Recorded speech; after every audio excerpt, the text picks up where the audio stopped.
Well, rumors are swirling of a new casino coming to the Rochester area in the community, but for local leaders and lawmakers, they're concerned that they didn't know anything about the proposed gaming compact agreement.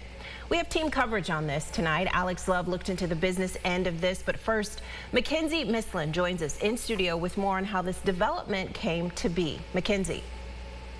Yes, Teresa, the current legislative session mostly wrapped up this weekend. One of the bills left over would allow the governor's office to negotiate a new gaming compact with the Seneca Nation.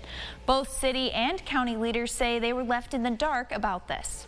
The bill would allow Governor Kathy Hochul to enter negotiations with the Senecas over a gaming compact. It passed the Senate but has yet to pass the Assembly due to concerns raised by legislators. According to their website last week, the Seneca Nation announced they reached an agreement in principle with New York State for a new 20-year casino gaming compact. The current compact is set to expire on December 9th. State Senator Jeremy Cooney says the bill was meant to pre-authorize the agreement with the state.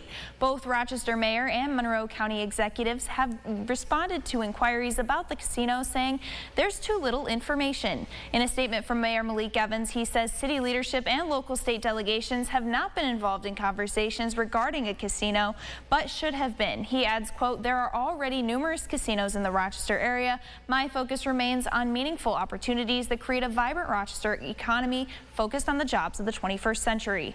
Monroe County Executive Adam Bello agreed, releasing a statement saying, quote, "It's deeply troubling that this community has now been placed in this position of debating an issue without knowing the full detail of what has been negotiated." State Senator Jeremy Cooney says when the bill came before him for a vote, he voted no, saying he was concerned about how little was known about the bill. It was an article in the Rochester Business Journal a few weeks ago that talked about the Seneca Nation's interest in exploring having a gaming operation someplace in the greater Rochester area. They mentioned the previous interest in the town of Henrietta, which I represent, and then also specifically the city of Rochester, and mentioned that the mayor, Mayor Malik Evans, was open to the conversation, although it didn't weigh in specifically. We are awaiting a statement from the Seneca Nation, and coming up at 6, we'll hear more from Cooney and Assemblyman Harry Bronson about what their concerns were going into the vote this past weekend. Teresa. All right, Mackenzie, thank you. Skepticism is shared among county and city leaders over how likely the idea of a casino would be right now based on the unknown in the gaming compact agreement. Alex Love spoke to business leaders and county officials. He continues our team coverage now from the newsroom. Alex. Well, Teresa, leaders of the Rochester Chamber of Commerce feel there can be some positives to a casino going up downtown, but Commissioner Bob Duffy believes it's too early to look too much into this. However, some members of the Monroe County Legislature still have concerns.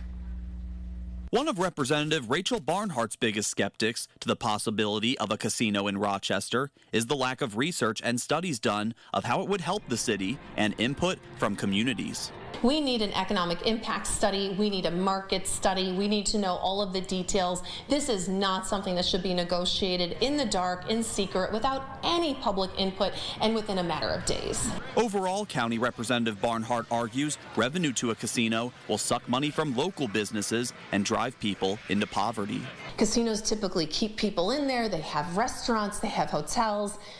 This is not something that creates a spillover effect. As a matter of fact, casinos tend to be moats with dead zones around them. These are not economic development tools. Casinos can be helpful in some ways. I don't anyway think there's some huge economic driver. They do create jobs. They create revenue for localities. There are some good things about that. Chamber of Commerce Commissioner Bob Duffy recalled when he was mayor, the Seneca Nation met personally with him to explore ideas of a casino downtown, but no meetings have been held recently and lawmakers don't have any knowledge of any new plans.